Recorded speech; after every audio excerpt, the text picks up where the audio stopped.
Good morning. Close enough. It's been a very long day today. So we're going to do this still, but been up since like 7 o'clock this morning on the dyno all day. We're an hour ahead. Huh? I said, and we're an hour ahead. Yeah, and we're an hour ahead. So it's actually 9 p.m. here now. And I've been up since 7 a.m. I know a lot of people are like, oh, I work so much more than that. I get it. But that's a lot for me. Who was that? All right. I'm going to give everybody kind of a minute to get in. Obviously, we're going to recap some of the Cadillac attack stuff and then just do the casual, some Q&A and we'll wrap it up because we got a flight tomorrow to Houston so we can start our road trip to the West Coast. I know a lot of people have been waiting on that for a while, so, Oh, man. I drank an energy drink, so give me a minute. What is he doing? Being a little crazy? Yeah. What's up, Jax? Yeah. Man, that was not an easy record to get, I'll tell you that. What's up, Chase? Yeah. Tim's the monster with the and almost impossible goals. I'd say impossible, but almost impossible because he still seems to achieve them every time. So basically we're going to go over a little bit and Tim can, pop in and mention if I forget anything, but basically the build on the car, the goal with the car, where the car was, where the plans for it now, and what Tim's next reasonable goal is. So, yeah. So anyways, all right. So we're going to get this going. Anybody that's here, thank you for being here. Today we're going to just discuss basically what happened with Cadillac Attack, how that worked, and then we really wanted to touch on a lot of remote tuning. People don't discuss that enough, and I know there's still people online that are like, oh, well, in person's always better, and I just beg to differ, and anybody can argue that if they want to argue that. If they want to come on here and argue that, we can.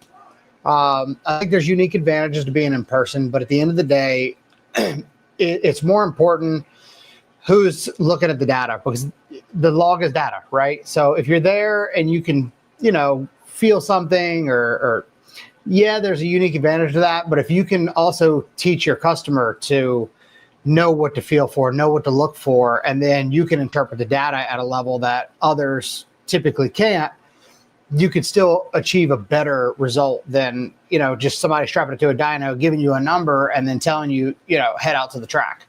You're not going to be able to get, I don't think that you're going to be able to dyno a car, go to the track and outdo us dialing at the track. So that's where remote tuning really has its unique advantage.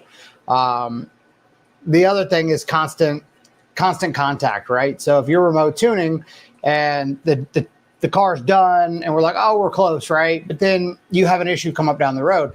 Instead of having to take your car, drop it off, have somebody diagnose it, things like that, you don't have to do that. You can send a log to, a competent remote tuner and they can go through that log and typically tell you what the issue is, where the issue is, how to find it, how to adjust it, or, hey, you need to take it to a shop because this is your issue.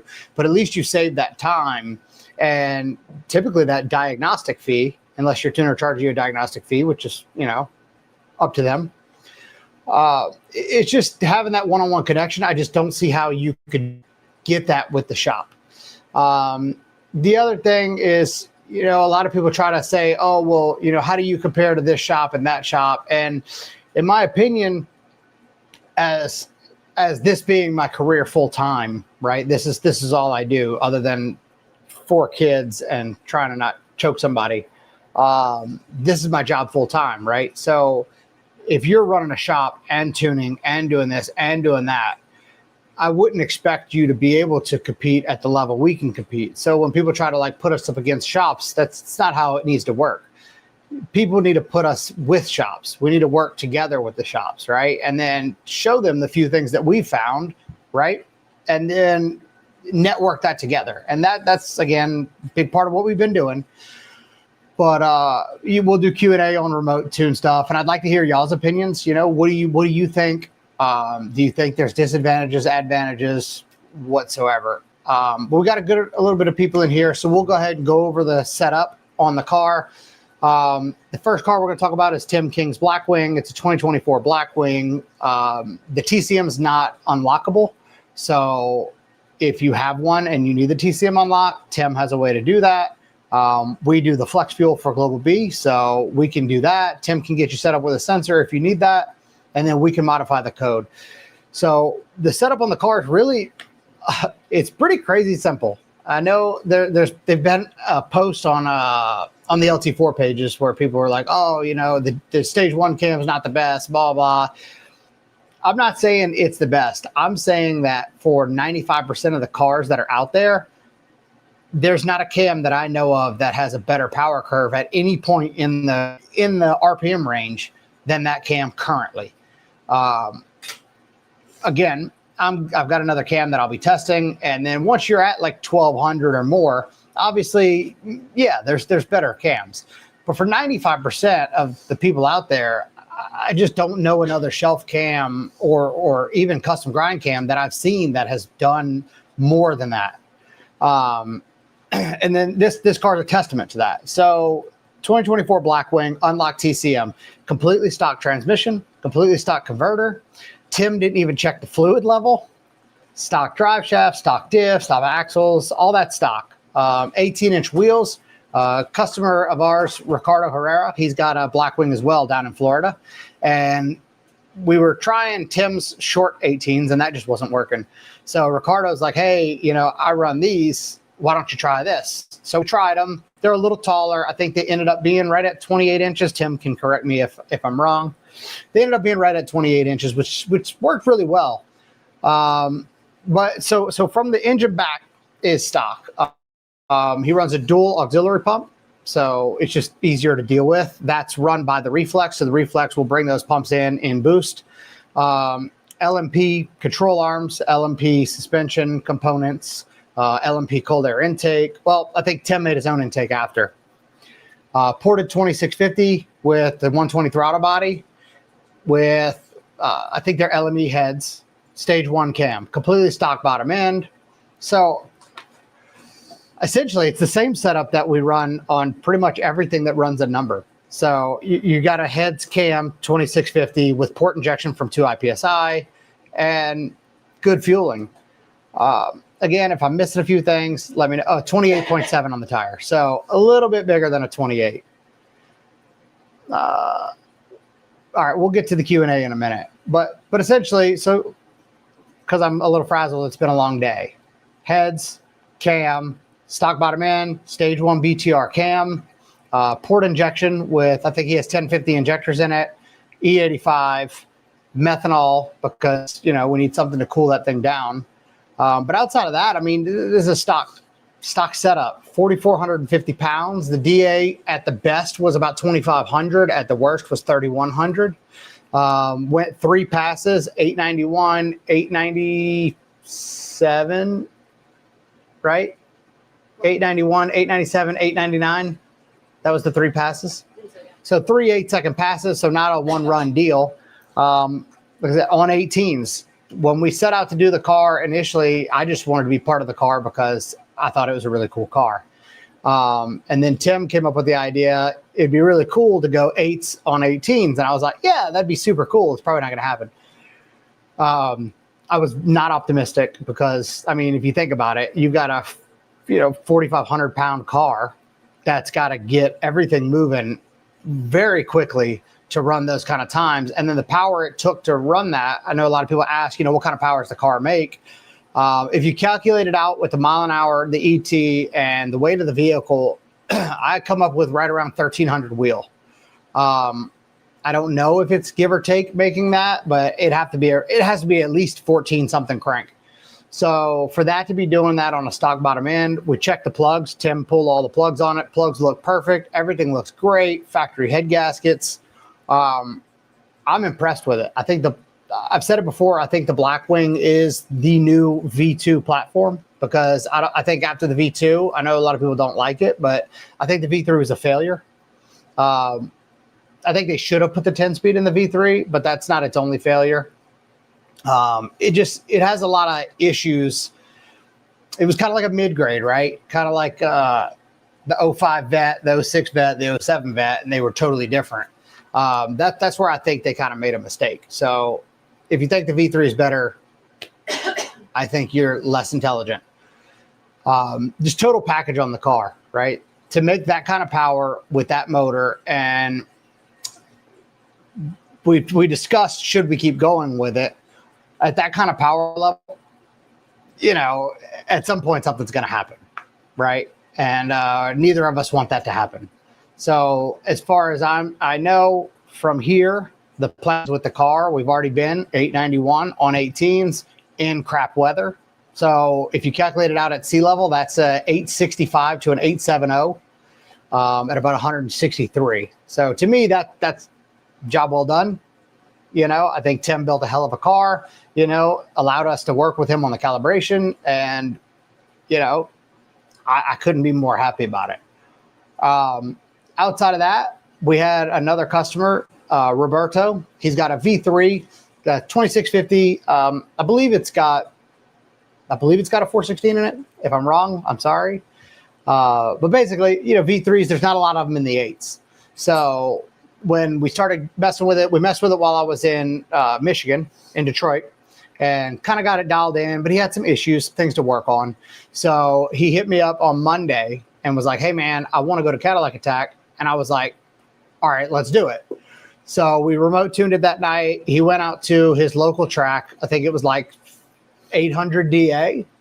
First pass down the track, 9.0, which to me, I was ecstatic, because I know we're still leaving soft, ramping the throttle, because that's the thing with the V3s. In this, I'll tell you how we fixed that, because I've never made that public. But I'll make it public here. I'll tell you how to fix the V3s and how to really, really make those cars fly. Because if you notice, V3s always cut like a 140, 138, 60 foot. And I learned this from Wayne Russell. So whether he meant to teach me or not, he did. So on the V3s, basically due to the BCM, the throttle will ramp in, and you can try everything. I've heard people say they've gotten around it. I've never seen a log of anybody getting around it. It's just always been an issue. So with that, the car still cut like a 138 or 140 60, maybe worse than that. It went 9.0. So he took the car to Cadillac Attack, put the skinnies on the front, and I believe the first pass, he went out 890. And that was in 3,000 DA. So hats off to him. Congrats to Roberto. I was so impressed with that car.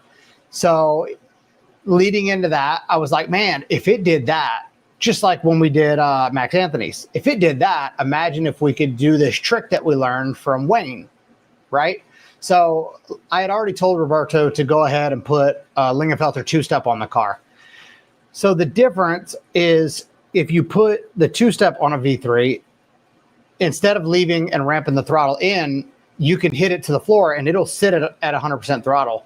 The other benefit is, instead of building boost, right? Because if you were to watch, you kind of build that boost, the car will leave in boost. So when I saw it on Wayne's log, I was like, holy crap, I never knew that. And that's why his car cuts like 260 foots.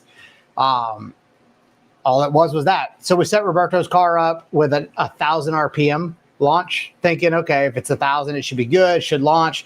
Blew the tires completely off. So at 1,000 RPM, wide open throttle, it was about 6 pounds of boost off the line. And I think he tried to go down to 800, but it wasn't happening. But I say all that to kind of wrap up. Like, all of it was done from an island in the Caribbean. I think that's crazy. If you really think about it these days, these cars are making insane power. And for the mods they have, I'd argue better than average, right? But they're not only doing that, they're running the times, running the numbers, going rounds, pull plugs look good, everything fine, all while we're just hanging out here at the house and getting to spend time with the kids.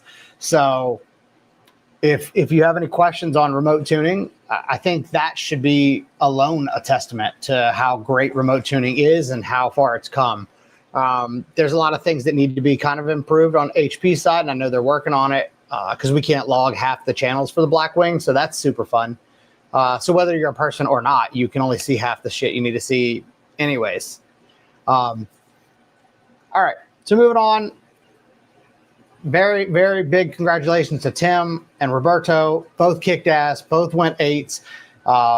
Tim's car down to the stock floor mats. I wish he would have let me take a seat out or a floor mat or some exhaust or something, but he didn't. But I'm definitely more proud of it being that he didn't do that. Next goal up, he told me, was going to be an LTR motor that he has, a new spec on the cam, which he'll release that when he wants to release that. Probably go ahead and put a converter in it. We don't know. That's to be debated. But his next goal is 850. So, whoop. He'll get it. We know he'll get it. And I'll do everything in my power to make sure he gets it, and he gets it safely, and he gets it at full weight. So at least he's throwing me a bone, and we're going to go 15s. That helps a lot. Roberto's car, I mean, he's good DA away from an 860 with what he already had. So I'm very excited to see how that car turns out. I'm really excited to see the V3s and kind of the Cadillacs in general coming back out, because the V2 scenes kind of died down a little bit. It's not as active as it used to be. So it's nice to see. Most people didn't touch the V3s. Obviously, they were expensive ass cars. Then again, a Blackwing's $150K. So, it's really cool to see that. And then you guys, if you've been following us long enough, we've been working with Wayne's car with the FTR, and finally got all the little bugs worked out, I think. And that car should be, I don't know if Wayne's announced his goal, but it's going to be epic. And I know he's dedicated, and I know he's willing to do what it takes to get there. And I'm willing to go wherever I need to go to make sure it happens. So stay tuned for that. We'll kind of keep everybody up to date. From here, we are planning on leaving tomorrow. We're flying into Houston tomorrow. I've got some tuning to do Friday and Saturday. I think Sunday and Monday, we're going to kind of finish up things we've got to do in Houston, get everything wrapped up. And then probably Monday night or Tuesday, we're going to go ahead and get on the road. So first stop will probably be Dallas. Yeah. I'm staring at Wendy. She's over there. Do we have to stop in Dallas? Who else you got to stop for? Nate? I've got some stuff in Dallas to do. Okay. So our goal is Dallas. Do you have an idea of our stops coming directly from there? Yeah, I do. Hold tight. She's going to grab the map. Just remember, towards the end, we'll do Q&A. I just want to kind of go through this. While she's doing that, if you're on Facebook or Instagram, please come over to Tuned In with JWT on YouTube. Like, share, subscribe, do the thing. Put your Q&A in here so we can answer your questions. I think 2 weeks ago when we did this, the casual Q&A, I really like that. It kind of allows people to ask questions that they normally wouldn't be able to ask a tuner or really anybody that kind of knows the answers. A lot of people don't like to be put on the spot. I don't tend to mind it. I thrive in the moment. Okay, so we will be going through Oklahoma City. So I'm not necessarily stopping for the here. people that are asking, these are not necessarily stops. These are our path through. If you do want us to stop to do any calibration work or anything like that, make sure to reach out. If you don't reach out, I'm sorry. We have to wrap this trip up within about a week or 2 weeks, right? 2 weeks is my like 2 weeks is max. And that is to go all the way to South Dakota, all the way into Cali, down Cali, and back around. So we've got 2 weeks to do that. So if you want to get in on that, make sure that you're following our Facebook and our YouTube, and we'll be posting it. We're going to post where we're about to be. We're going to keep everybody up to date 100%. So don't be like, oh, well, I didn't know. That just means you don't follow. Hit the bell at the top. What? Yeah, if you hit the notification bell, it'll tell you every time. Yeah. Okay, so we're going through Oklahoma City. So Dallas, Oklahoma City, Wichita, Kansas. Slightly west of Lincoln, Nebraska. We're probably going to go to Lincoln, Nebraska. Probably not, because I'm not going that way. We're going slightly left. Why slightly left? Because it's just slightly left of it where our turn is.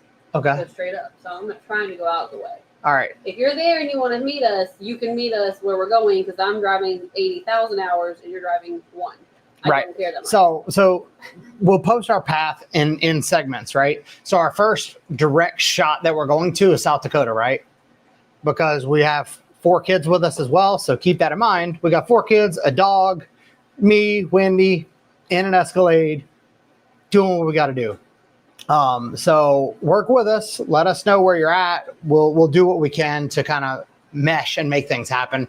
We will be meeting with a couple shops. We'll be doing a little bit of podcast work. We're going to be doing a lot of things on this trip. And again, we're going to keep it up to date here.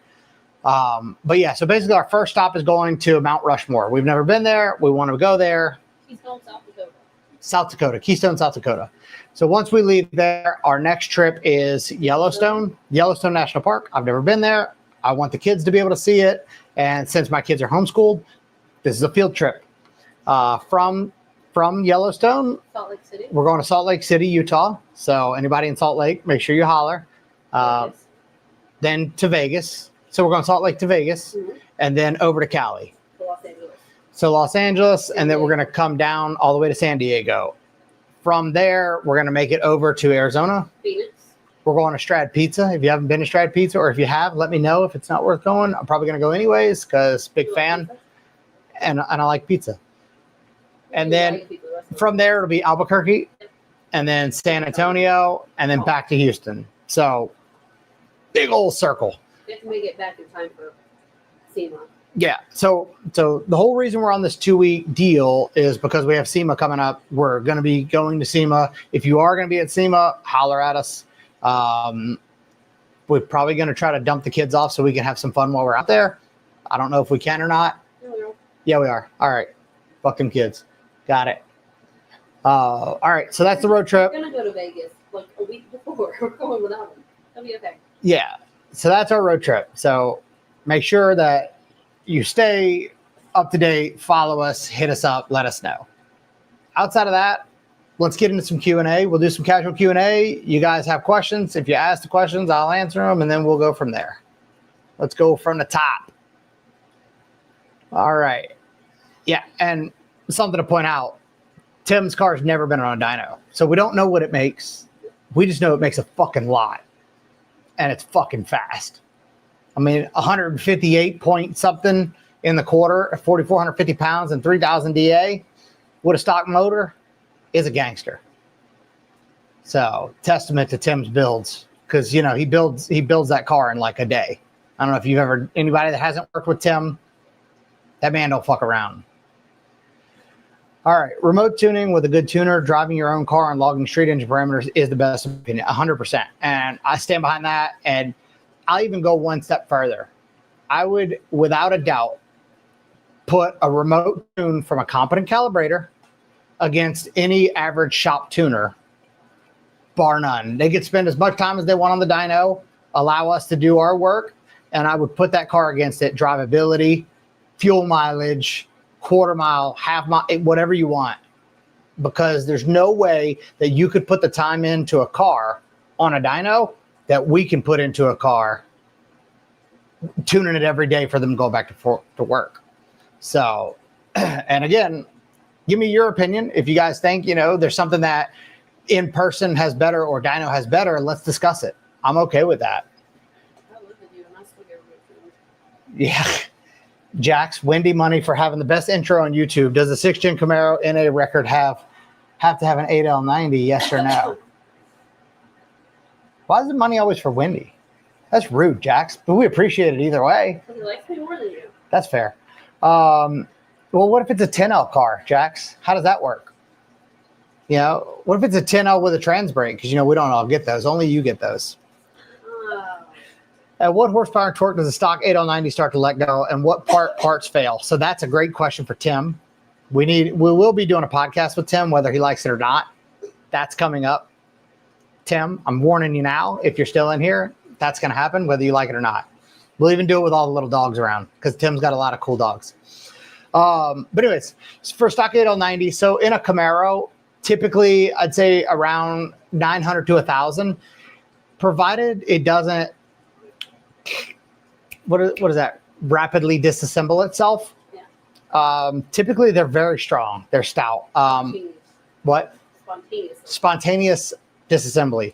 As long as they don't do that, which typically that happens when you get those guys that get in the burnout box and they put it in second and they're like whop, whop, whop, whop, doing their little burnout, and then they let out and it goes to third and they go back in it and it boom blows that drum up. So there's a big shell inside the 8L90 that explodes. So learn how to do your burnouts a little more smooth and just keep everything nice and linear. Outside of that, man, they're very strong transmissions. The number one killer for any of those transmissions is calibration. 100%. So we deal with those on the daily. We should mention Roberto's V3 is a completely stock 8L90, completely stock converter, and he went 890 with it. And like I said, leaving soft. So imagine when that car hooks, leaving in boost, it's going to be insane. That was all done on a stock transmission. So if that doesn't tell you what a stock 8L90 can handle, I don't know what it does. I can tell you I made a little over 1,100 on my stock 8L90 for quite a bit. And the only reason I built it is because we were doing some R&D testing for different clutches. So outside of that and poor calibration, you really don't have to worry about it. But if you do, Tim King can build you a unit that'll handle whatever. So there's always that. He has a Tim King unit. Huh? He has a Tim King unit, don't he? Who? Jax. I don't know. Jax, who built your trans? Was it? Oh, what's up, Champ? Yeah, Tim King. What heads are on it? Still love my built 8L90. There you go. See? And Jax went 8s. Congrats. We don't tune his car, but that's okay. He's still a good dude, even though he didn't give me a ride in the Chevelle. The NA record, though, they don't have 8Ls, do they? The NA cars? Yeah. Not all of them, but That's the question.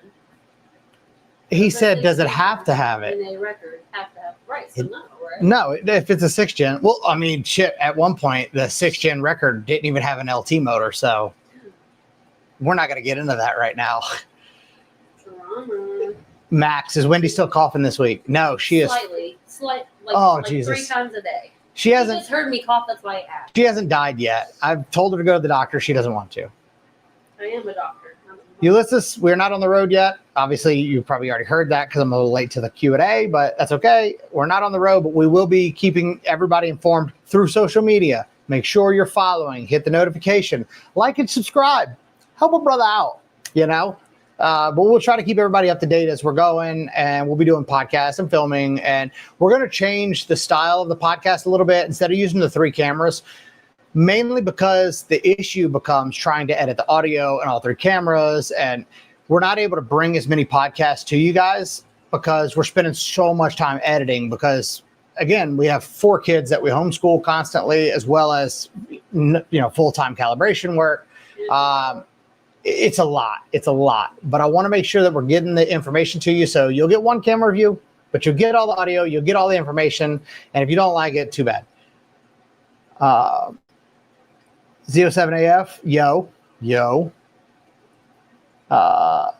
Shane Burke has a Blackwing in Cali. I'm excited to go see that. He's got a couple friends with some Blackwings, so I'm hoping to meet up with them as well as Mike from 2IPSI so we can finally get the CAN bus stuff sorted out. That would be super cool. That way we have a little more features and extra stuff to play with. Vignesh, I know most of the audience is drag racing, but have you tried experiments with dry sump oiling to extract some power, less pumping loss? I know many road race cars have dry sump systems. My car's factory dry sump though. So, I mean, yeah, if you're doing a race car, 100% dry sump is the way to go. Luckily, that's why I bought a C51. It comes dry sump. He can do it. How's the Motec coming? Okay, so yeah, we touched on that. We found the issue with Wayne's car. It was a EGT sensor burning the harness. Small mishap. Figured it out. So Wayne went through, redid everything, changed the cam out. He got the whole car set up and ready. So I think he's just gonna be waiting on me in good weather. So we'll be getting all that handled soon. Are you hitting any meets in Houston this weekend? I don't know. Maybe we'll take Wendy's car out because Wendy's car is still running. My car, my car runs, but we had a noise and I didn't have the capability to take the car apart. So my car is at Circle D. They're going through it, trying to figure out what the issue is and getting it sorted for me. So big shout out to Circle D. They've always been troopers and really helped us out. So hopefully my car will be back in action. And then I think I've gotten just the right amount of not give a shit that we're going to really start pushing that car real heavy. And if we break it, too bad, but we're going to run some damn numbers with it, as well as Wendy's. If we break it, whatever, it'll go sit in storage until I fix it. But we're going to run some numbers with it. So this year is going to be the year for both of those cars coming out because they've been waiting way too damn long. So to answer your question, hit me up, shoot me what the meets are, and I'll try to do that. But I'm not doing cars and coffee shit in the morning. We're not a morning people. I'm not doing it. It's too early. My car's too loud. It wakes up everybody. Yeah. It's too much. Plus, I don't want to wake up that early. Plus, and I'm tuning all night. So, what's up, John? John from Nitrous Outlet. If you need nitrous, hit up John. John could hook you up. John's been a friend since way back in the gap. I need So, nitrous. yeah, John. We're gonna have to get with you on Wendy's car because I stole all her nitrous, so she needs more. What PSI did you run your Street SS at traction on off for rolls? And do you think track sport touring mode matter? Okay, so I'm going to tell you what I did, but I'm not going to suggest that you do it. And if you wreck your car, I don't want to hear your shit. It's not my fucking fault. I'm going to tell you what I did because I don't bullshit and lie. On my best passes, I think I got on that tire a 3.6, and that was at 12 PSI. Once again, I'm not telling you to do it. I'm telling you what I did. Which feels extremely sketchy at the track alone. Yeah, so it is 100% sketchy as shit. It will hook, but you're still gonna have to ramp the boost in. But 12 PSI is where I got the best traction on the street. We're talking like a regular side road, but Houston side road, so they're a little better than your average. Tour definitely seemed to work better because the suspension was softer and it allowed the car to transfer. I tried track. The track seemed to be, if I would get going and I'd hit any kind of bump in the road, it would come loose. Where Tour allowed me to kind of put the power down a little better. So for sure, Tour. We don't even use track though. Huh? We don't ever use track. No, I don't use track. I use Tour and everything. But that's why, because I tried track and it just didn't, it would unsettle the car way too easy. So the other thing is, if you never check your ride height, right? If you're one of those guys that has like a C7 and you've lowered it or something, go and make sure you check your corner heights, because if they're off at all, your suspension won't work like it's supposed to. And I learned that the hard way when I couldn't get my car to work at one time and my rear was half an inch higher than the front on the sensors. So, you get in there and just tweak it a little bit, bend the bracket, and it was fine. I'm sure there's a better way to do that, but I didn't have the tools. So 12 PSI on a Street SS is one of the fastest I've been. I've been a 330 on a Toyo R, but that was with nitrous, and I don't ever want to do that again. It was terrifying. So we're going to go back to track stuff. Wayne, good morning. Welcome. And if you guys are curious, Wayne is the reason that your V3s will be flying as long as you listen to what we talked about earlier, and I'm not repeating it. I set our remote tune and wide open logs off the rip. Don't be like Max. I send Max a file for his Escalade, and he's like, here, I sent you a light drive file, wide open. Don't do that. Then again, Tim King, calling your ass out. I sent Tim a base file for a car today, 16 pounds of boost, I don't know, 7, 8 wide open throttle pulls in the first log. Thank God it was close enough. Don't be like Tim and Max. Make sure that you follow the directions when you're remote tuning, because that is the quickest way to blow up a car. We don't always nail it on the first shot, and Max's was very, very lean due to his redneck engineering cat deletes that he didn't do. Somebody else did, he said. It was definitely the redneck fence post special. I wish I had a picture of that right here so I could show you, but I don't. Matter of fact, hold on. I'm calling you out, Max, just for doing that wide open. Bear with me, it's worth the look.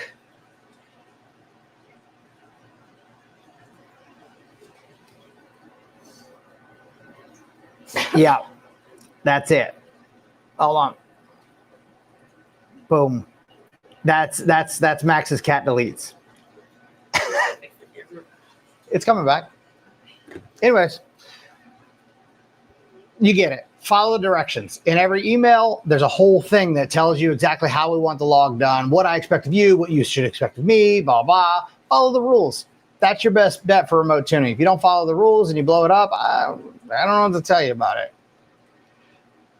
So another thing when remote tuning, don't go to the track and just get stressed out every time you go to the track, because I promise you the tuner is way more stressed than you are. Even if we don't show it, we're way more stressed than you are. So I've been working with Wayne and Tim as well, because Tim was like that too. It's like just this positivity thing. So now Wayne sends me positive quotes and positive things he sees out in the world.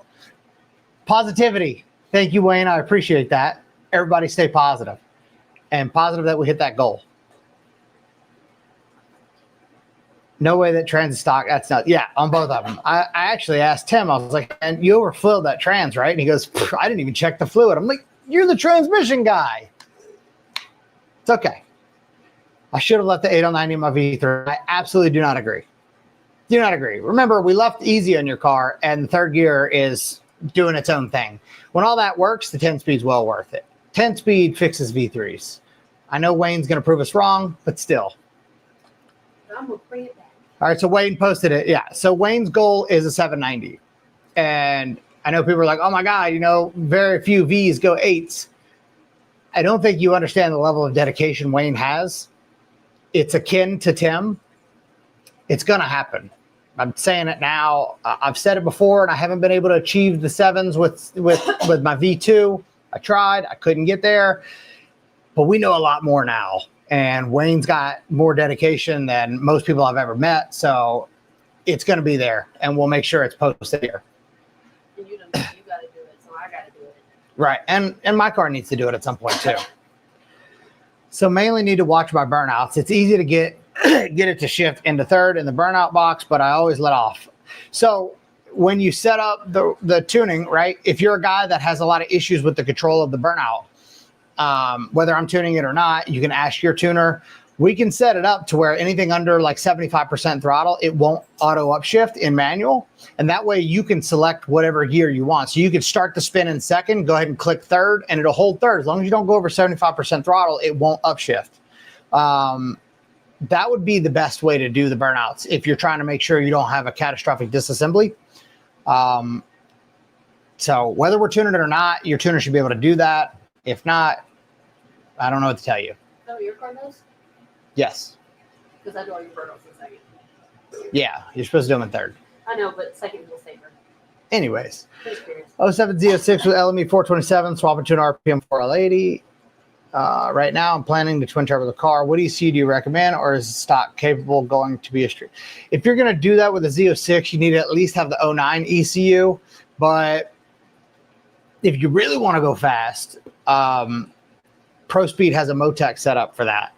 Outside of that, pretty much any ECU is going to work. So it's not a really complicated setup. A lot of the ECUs are getting really, really good. Fuel Tech, Holley, you know, whatever, pick your poison. And they all control the 4L80 as well. But the factory 07 ECU, not ideal. Don't say that. Remember, Ulysses, we just said positivity. Be positive. 2 weeks, you can do it. You can do it. If not, you know, whatever. We'll just fly back out there at some point. Or we are going back to Vegas, so we can figure something out. We got PR the next month, so we'll still be coming back. Yeah, yeah. All right. I'm one of Shane's friends with a Blackwing. Looking forward to meeting you when you're down here. Look forward to meeting you as well. And I'm excited that all the Blackwing guys, a lot of them are starting to get into the performance. Again, I wasn't sure that the platform was going to be really that potent, because we had, in the factory, I guess, HP tuner tuning, there's a lot of limits that you have to access with code, and that kind of was daunting. So I think Tim's definitely paved the way for all of you guys. So make sure you shoot him a thank you for allowing us to experiment. Nitro's going in this week, ready for you to get it cooking. Did my mechanic reach out to you? Yes, I did talk to your wiring guy. I explained how we needed it done. He said he's going to have it handled. So that being said, Tim, he's going to put nitrous on his Blackwing. Why not put nitrous on yours? I'm just saying. DA in a bottle. What's the deal with E98 versus E85? And do I need a different tune for E98 or will the flex sensor do all the work? So the flex sensor will compensate for that anywhere from 0 to 100% as long as it's calibrated properly for that. Typically anything over like 85, I don't add more timing or any of that. What I typically use that for is if we're doing like half mile stuff, things that are going to be real torturous to the motor or extreme temperatures, I usually run into like an E98 and just more of a cushion in my opinion. So I like the 85 for pretty much everything. E98 if we need to, you know, be safe, as safe as we could possibly be. What's up, Justin and Wendy? Any advice for checking grounds other than cleaning and tightening? Not really, man. Cleaning, tightening, and then ohming it, making sure that everything reads, you know, properly. Well, hopefully. I'd like to see it. I want to see all these Blackwings out in action because, you know, they're still few and far between. And I get it. 150K for a car and then you mod it. That's pretty crazy. But boy, they're such a nice fucking car. Your opinion, what's the best way to do a burnout in the burnout box to be safe? Okay, we went through that. So, Milton, yes, I'm going to be in Houston this weekend. Find out what's causing you first. Make sure we get everything figured out, then come to Houston. But yes, we can meet up to get your car going. Did you get a Blackwing? No, I cannot afford a Blackwing. But if you guys would like to donate, right, shoot us over a donation, I'll put it towards the Blackwing fund because at some point, it's going to be that or a C8, and I would much rather a Blackwing, but we'll see. Yeah. That probably hurt your film a little bit, but I definitely would. Get rid of the V2 and the C7 for a Blackwing and a C8? I don't know. Fallon would be really mad. No, she wouldn't. Hey, Justin, would I have to pay the full $950 to have you tune my C7 Z06 in person instead of doing it remotely? I already paid for it to be remotely. I haven't even uploaded the base file. Now, if you already paid, then we just take care of it. That's not a problem.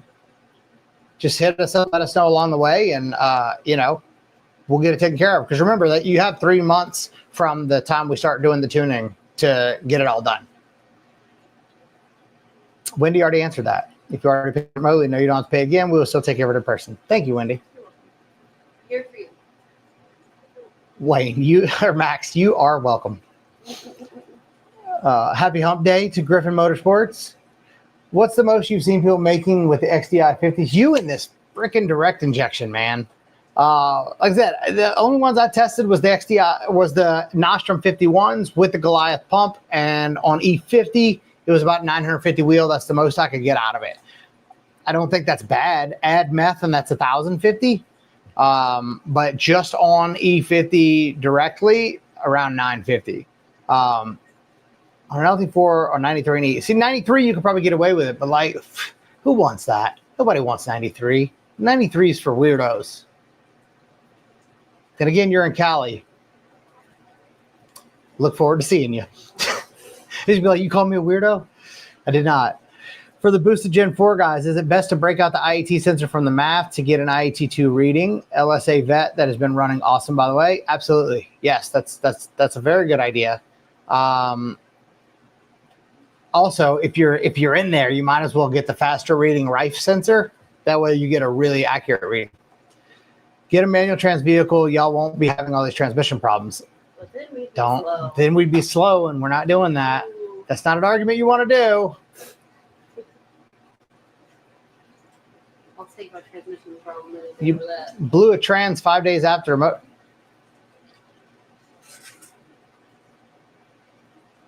I'm not sure what you're saying there.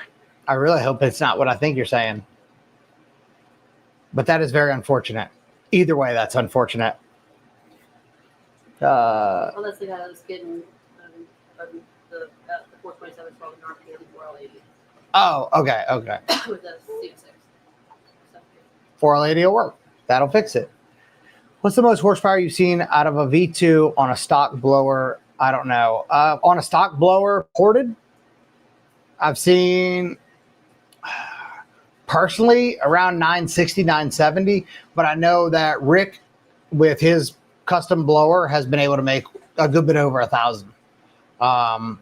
But as far as I've done with the regular ported blowers that you can, get typically, around 950, 970.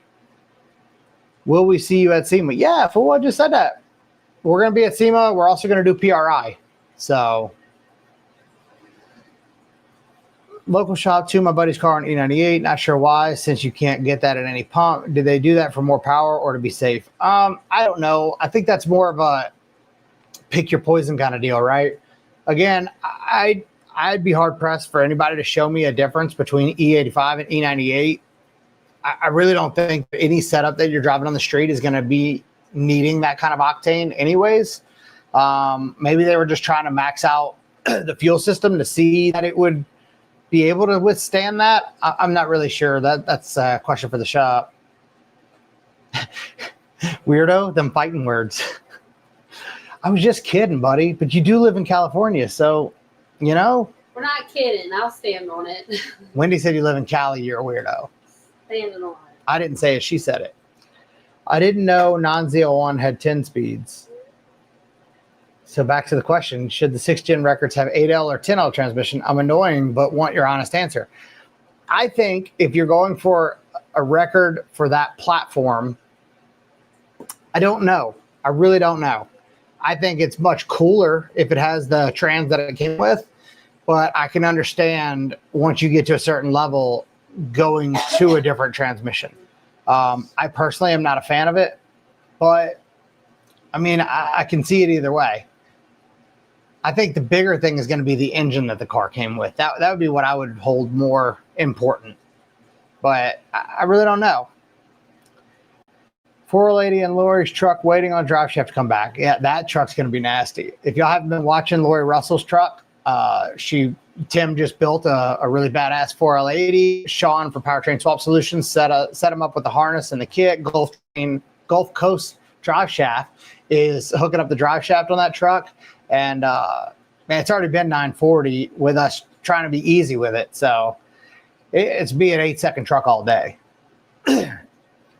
Curious, if the issue we spoke about the other day turns out to be just due to the aux pump, would that mean I can run higher than E40 since most of the RPM range? How have you had your car this long and you haven't done port injection? I don't get it. It's not that much more expensive, and you've had the same build for 2 years, 3 years now. It's time to do port injection, man. Just do it. 2 PSI will hook you up. I mean, at retail, I'm sure, but they'll hook it up. Is it true that this Euro shop in Texas is building some fast-ass Corvettes? It would probably help if I knew who the Euro shop was. I'm not sure. I don't know. What Corvettes are they building? Which ones are fast? And what's your definition of fast? Halloween V3. Oh, yeah. Wendy just did the V3 shirt, free V3 people. And I think she's working on some other stuff. You know, she likes doing the holiday stuff. I think it's cool as shit. So anybody that does not know, what is it? JustinWhiteTune.shop. JustinWhiteTune.shop. That's for merch. She does shirts and I don't know what else, but hoodies. There's hoodies and shirts. That's all there is. Hoodies and shirts, and she's working on some other stuff. But either way, JustinWhiteTune.shop. Go check it out. Again, if you're on Facebook or Instagram, make sure to move over to Tuned In with JWT on YouTube. That way, if you have any more Q&A questions, we'll go ahead and, field those. I'll keep it on a little longer. But like I said, let's have some Q&A. If you guys have some questions or, opinions, I'd like to hear it. Also, if you'd like to have other people on this, who would you like to have and what would you like discussed? You can put it in the comments after this video. Because I think I'd like to do that too. I'd like to have some other people on here as well while we're doing this. And that way you can get an extra perspective because I'd like to hear other people's perspectives as well. Oh, Max with the donation of $100. Thank you, man. I appreciate it. Max always comes in clutch. So, and then he bought 2 hoodies. I really appreciate it. He's just trying to go 850s. I know what he's. There we go. JustinWhiteTune.shop. What's up, Kevin? I saw you're my favorite. I know. Wendy's like, Max is my favorite. Key to a woman's heart. Money. That's not true. He's just nice. That too. He's a good guy. Who can say that about a lawyer? Damn. Did you hear that, Max? Damn. That was nice. What do you mean? Who could say that about a lawyer? Right. That's really good because I think he's a good guy, and people don't say that about lawyers. Yeah, I'll tell you. After this custody case deal, like, bro, I need to become a lawyer because they went through that like 12 grand faster than I've ever seen anybody go through 12 grand. Chuck's my new favorite. Oh, damn. Chuck coming in clutch. So Chuck actually just got a Tim King built trans and has a single cab, nasty truck that we're trying to work out some sensor stuff right now. But really appreciate the donation, man. And I'm super stoked for his truck as well. I really want to see him go beat that Cletus record. I don't know if that's your goal, but that's my goal. But appreciate it, Chuck. Thank you, man. Spin Ray is clearly trying to fucking catch me outside. You do not put Whataburger and In-N-Out in the same fucking sentence. And anybody that thinks that, we can fucking throw hands. In-N-Out is garbage. Garbage. Animal style. I wouldn't even feed that to my fucking animal. Crap. Whataburger for life. Not sure if that's what you were going for, but you got it. You can get chicken and gravy there. How do you feel about the bigger inline fuel pumps like the Racetronics 525? Are you talking about like external? Are we talking about auxiliary pumps? Because I'm a big fan of auxiliary pumps. I'm a big fan of doing it cheap and easy. Sure. I think a big thing in the world of remote tuning is for the tuner to take the time to have a layman's terms for dummies set of instructions for the guy, girl, pushing the tunes and doing logs. 100%.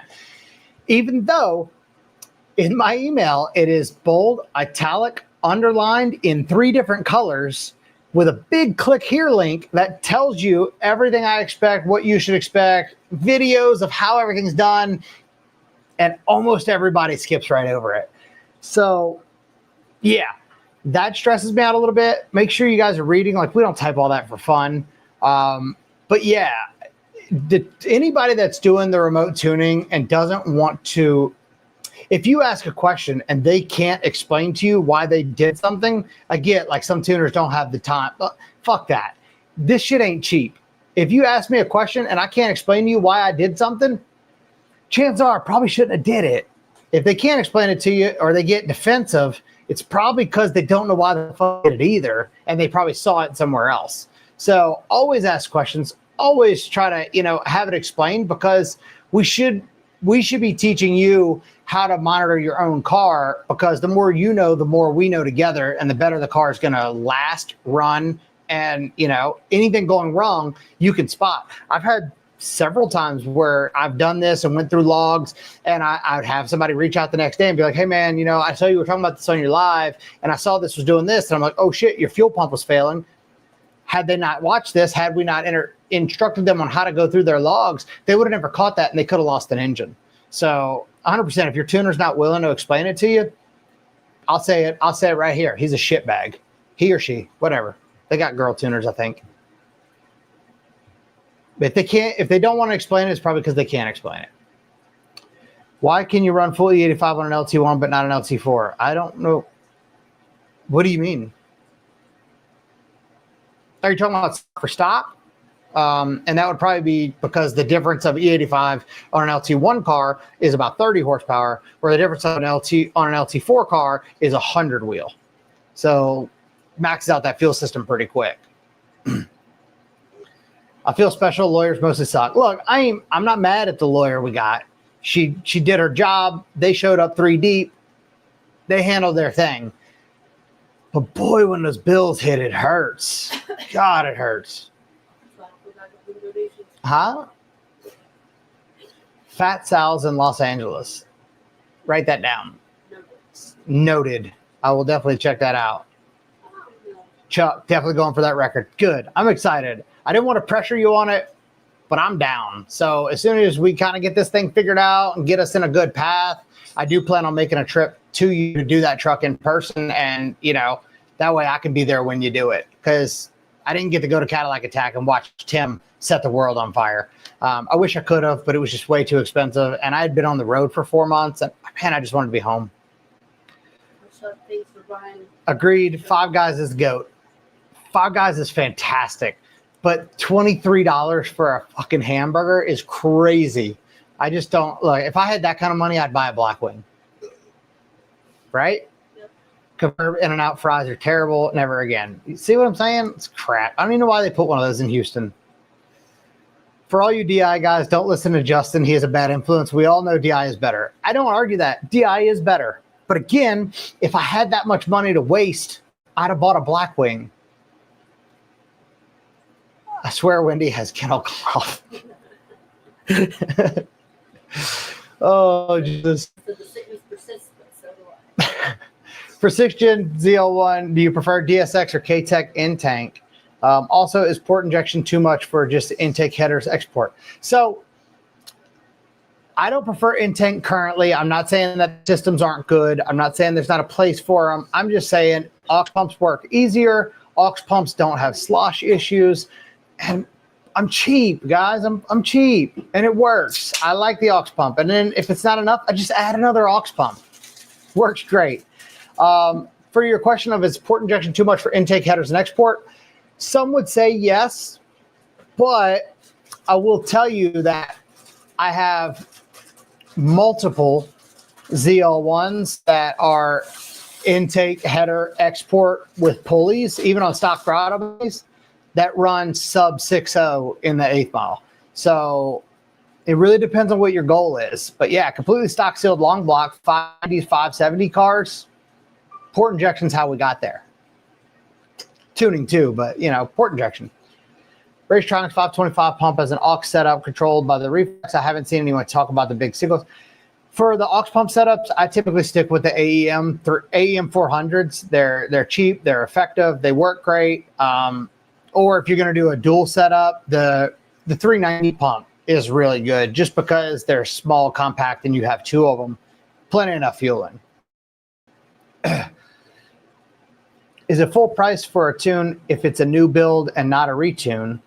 My mechanic Tony was previous owner and tuned it through you, and he's going to get the base map for new build from you, and then I'll take over. Okay, so sometimes you don't give all the information out. If we tune the car, right, and we finished it, and then say 6 months, 7 months down the road, you rebuild to a whole nother set of stuff, you know, it's just a retune fee. However, when you transfer ownership, the tune does not transfer owners. So it is a full new fee if it's a different owner. It seems like you're going around that some way, but just don't mention that to me. Let him handle it. And then we go from there. I don't know. Or just pay it, you know, because you appreciate the job that we're going to do. I need you all to talk to my wife into trading her Trackhawk for 6th Gen ZL1 so I can trade my red eye for a C7. Look, now we're bringing you to the dark side, aren't we? We may not be able to match you for a comfy interior, but we definitely go faster for cheaper. But man, I don't know. I kind of like the Trackhawks too.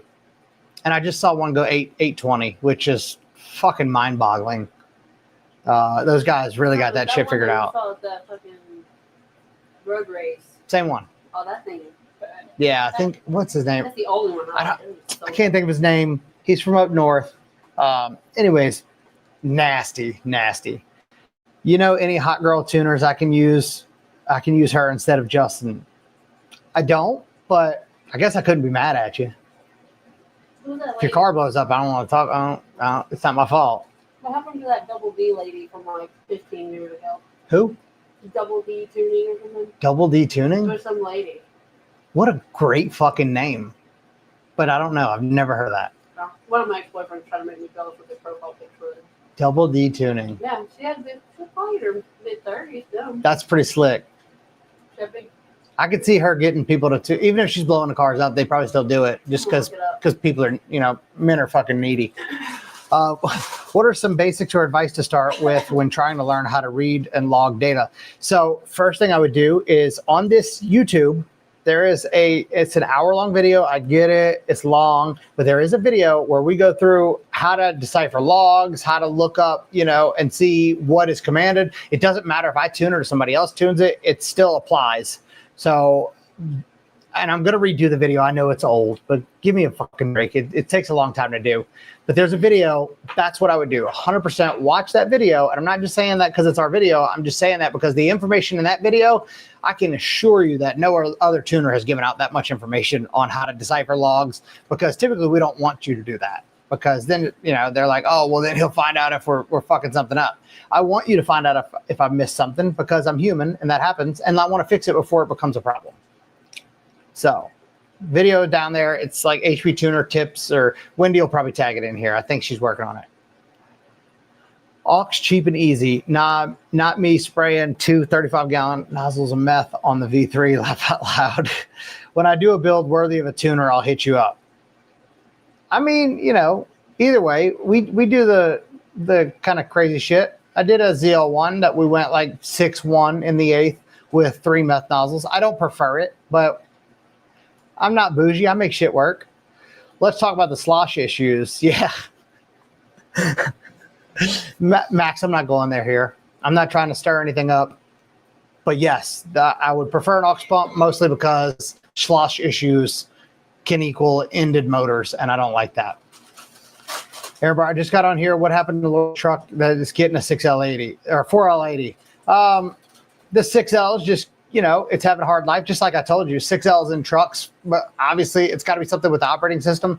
They don't tend to like it. And then somebody put a trans brake in there, and a trans brake on a 6L, argue with the wall, hurts the line pressure. It just wasn't worth it. She went 940. She was happy. We're trying to make something that she can go out and have fun consistently, beat the shit out of it, trans brake and do wheelies, and hurt a lot of men's feelings.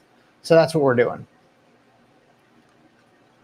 I've burned up 4 Nick Williams 103 throttle bodies in the last year. Will smashing it on street tires causing the traction control to aggressively modulate, cause the motors to burn out? Yes. Rapid, whacking the throttle. It's definitely really hard on the motors. But if you reach out to Nick, he can, help you and send you motors, and you can just change it yourself. That's what I usually do. But the 120s and the 112s seem to not really have that issue. I think it's just so much pressure differential on the front and back side of that blade that's really causing those motors to get kind of worn out. But if you have a better tire setup and you can do boost by gear with like a reflex, you don't have that issue. That would help.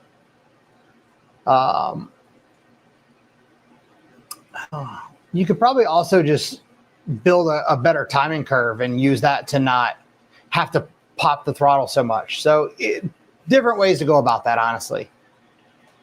Definitely appreciate you answering all my stupid questions. Chris, I will always answer your stupid questions, your smart questions, or any of your questions, because you my boy Blue. Get your car figured out. I know he's had a rough road with some electrical issues, and that's never fun.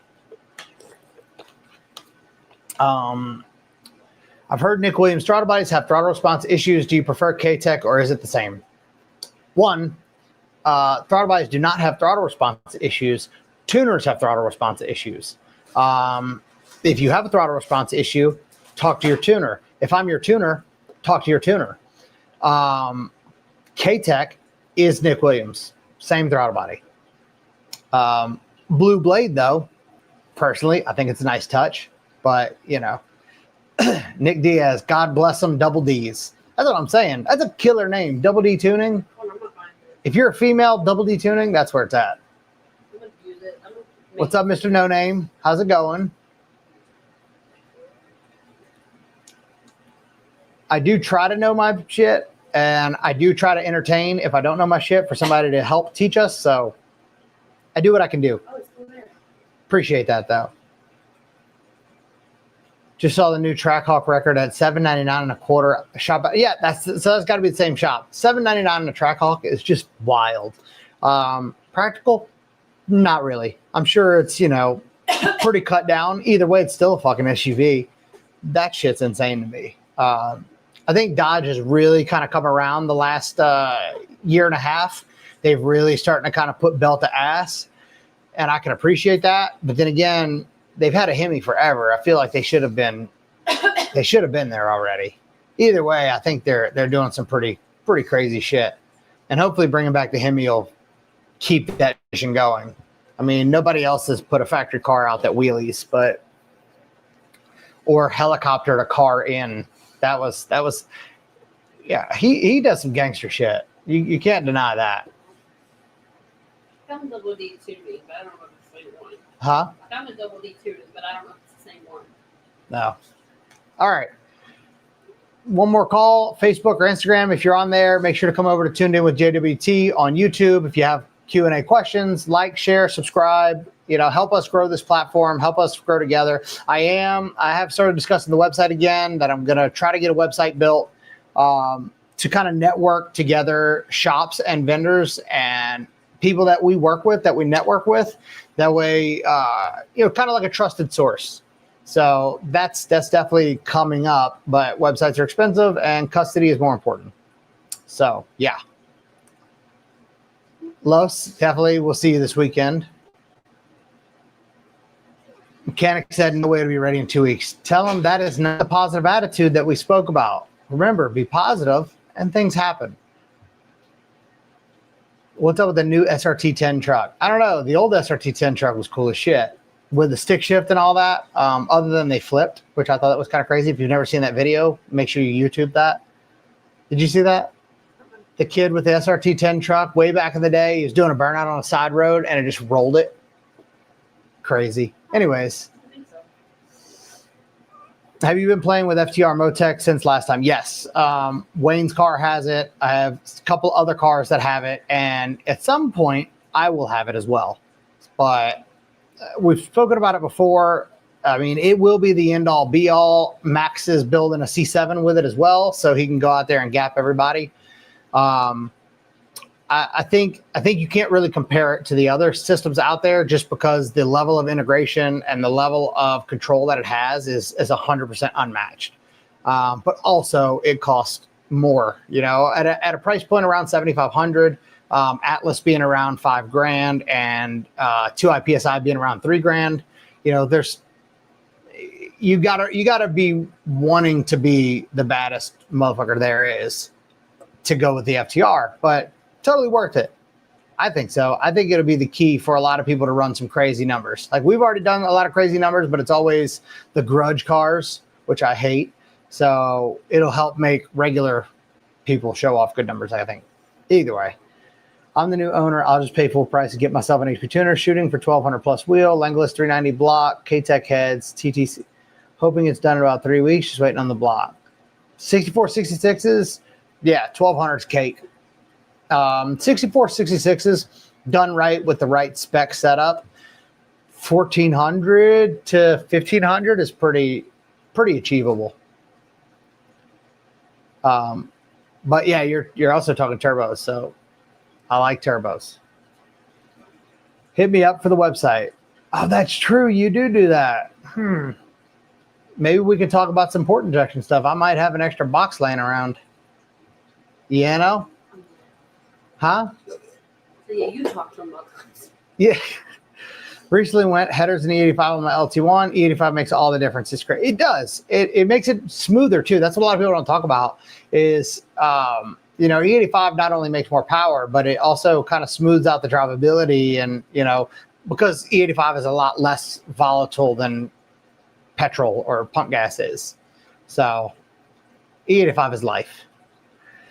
Is there any benefit from upgrading where the DSX aux pump T to an 8AN line to the front, or is a stock 3/8 hard line fine? Once again, do as I say, not as I do. I make 1240 plus rear wheel horsepower through a factory 3/8 hard line. Is it the best thing to do? Probably not. Has my car blown up in 7,000 miles? No. So adding an extra line and I wouldn't do an 8AN. I would do like an additional 6AN because I think an 8AN is just a little overkill. But if you want to be super hood and ghetto like me, you can run the factory line. You're going to make me go Motec Vato. Look, how do you think I feel? It's like Blackwing, Motec. That's a hard decision. But, I also want to put belt to ass anytime I want to do it. So Motec's going to have to come first, then the Blackwing. Have you tuned on anything LS or LT with an 8 HP swap? Not yet. But I'm probably going to still stick with the Turbo 400, but I have entertained the idea of doing that on our Mustang here. But, There we go. Max makes a really good argument here. $7,500. You know, a lot of people are like, oh man, that's kind of crazy.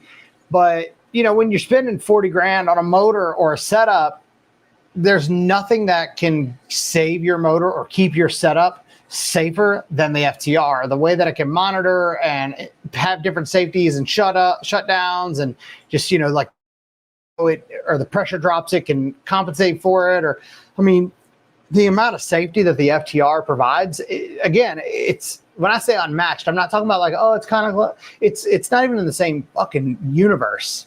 So I think 7,500 is very cheap for what you're getting out of it.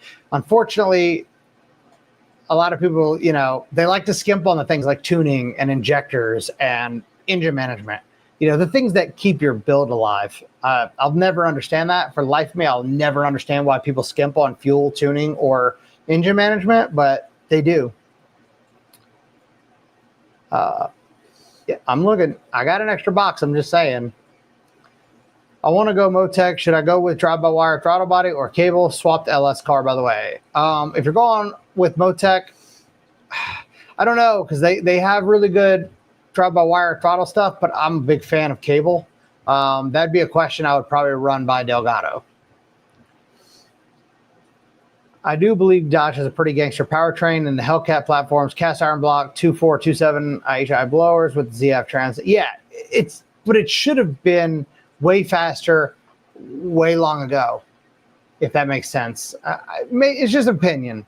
I think they've got all the makings to be really badass, but it just seems like they finally started capitalizing on it.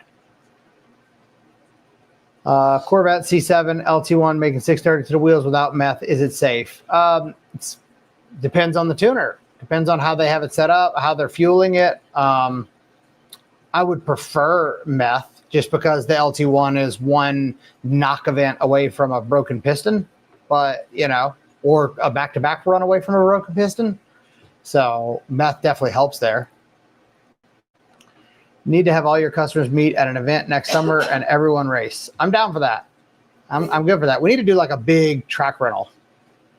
Once we get this website set up and the networking set up, that'll definitely be something we'll work on doing. Big track rental. Wendy said she's fucking everybody up. Just remember that.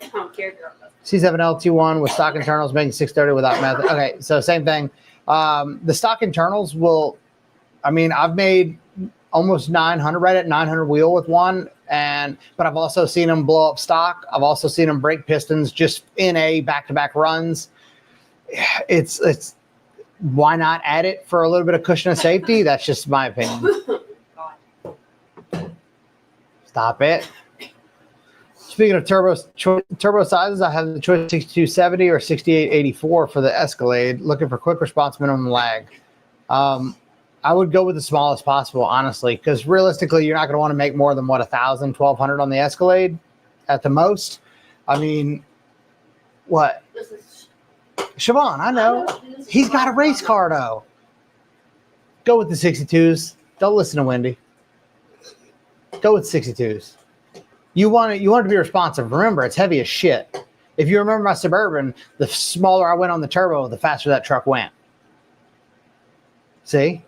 For port injection, do you recommend 6AN fuel lines? Yes, 6AN. I don't do the 8. It's just too clumped. It's too much shit under the hood. I feel like Hemis are the only engine that we still be on port injection. Chevy and Ford are DI. Now they leveled up.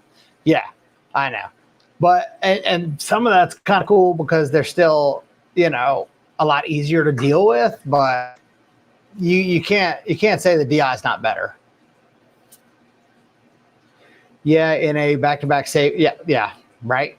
Yeah, it's just you've got a piston with a really tight ringland, and you know you're making that run, and that ringland tightens, and then you like slow down and make another run, and that ringland tightens. You slow down and make another run, and that ringland has nowhere to go but up, and that's what happens. Sometimes we know better, and we still do it though, right? I'm like, it's gonna blow. Fuck it. I've done that already. I did that in Wendy's car once. The car actually shut off. It was like, stop doing that. And I was like, no, one more time, Rod. Turbo 400, nobody needs a Turbo 400 now unless you're making 1800. I mean, fair enough, but you know, sometimes it's just nice to not have to deal with it and just boom and be done. So, you know. You're tuning my buddy's V. How much money to slip you to make it slow so I can beat him with my Evo? Unfortunately, I don't do that. Text Wendy. Text Wendy. Wendy might send him a file, but I don't do that. If I buy some gear, does that make me a customer and we can bring the Hawk and Red Eye to the race event for customers? Absolutely. You support the channel, you're welcome to the cookout. Who's cooking? I'll do steak. I do some fire ass steak. Any reason you prefer Brisk over NGK? I'm trying to go with the 12Rs instead of NGK 6510. So there's a big hot debate. I know a lot of tuners like 6510s. I don't have an issue with the 6510, but if you decide that you're like, man, I really want to run this number, and you might get into a situation where something might rattle, or you know, a 6510. 9 times out of 10 will drop the porcelain way faster than a Brisk will. Honestly, that's the reason. The Brisk is just a more robust plug. It's also not a projected tip, so I feel significantly more comfortable with it. I like what I like. I'm not against the 6510s. You can run that if you'd like, but I like the RR12S just because, yes, it may not go 10,000 miles, but then again, if you're going 10,000 miles on your spark plugs, I don't want to be your tuner anyways. So there's that.